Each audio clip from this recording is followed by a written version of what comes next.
ঘুম থেকে উঠেই মন ভালো করে দেওয়ার মতো ওয়েদার। ঝুম বৃষ্টি, বৃষ্টি দেখেই মন চাইলো আজকে ভুনা খিচুড়ি করব। তাই চলে গেলাম খিচুড়ির প্রিপারেশন নেওয়ার জন্য।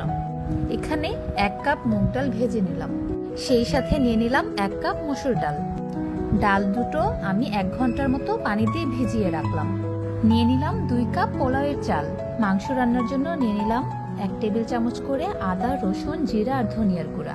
হলুদ আর মরিচ গুঁড়া নিয়েছি 1 চা চামচ করে। সাথে কিছু আস্ত মশলা আর 1/3 কাপ সয়াবিন তেল দিয়ে মাংসটি ভালো করে মাখিয়ে ঢাকনা দিয়ে ঢেকে 45 মিনিটের মতো রান্না করে নেব। আর এখানে চাল আর ডাল একসাথে ধুয়ে পানি ঝরিয়ে নিলাম। কিছুক্ষণ পর পর মাংসটি নেড়ে দিতে হবে। প্রায় 45 মিনিটস পর আমার মাংস রান্না একদম শেষ। পোলাওয়ের জন্য আরেকটি ফ্রাই প্যান বসিয়ে নিলাম। এরপর কিছু আস্ত মশলা ফোড়ন দিয়ে নিলাম, সাথে কিছু পেঁয়াজ ভেজে নিলাম এবং চাল আর ডালগুলো হলুদ লবণ দিয়ে অনেকক্ষণ ধরে ভেজে নিব।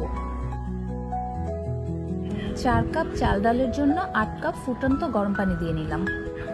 হাই ফ্লেমে চাল ও ডাল সমান হয়ে আসলে রান্না করা মাংসগুলো দিয়ে দিলাম। ঢাকনা দিয়ে ঢেকে দমে বসিয়ে রাখলাম 25 মিনিটের জন্য।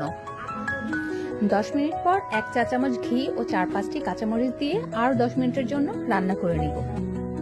আর রান্না শেষে এদিকে দেখো গরম গরম খেতে বসে পড়েছে আমার উনি।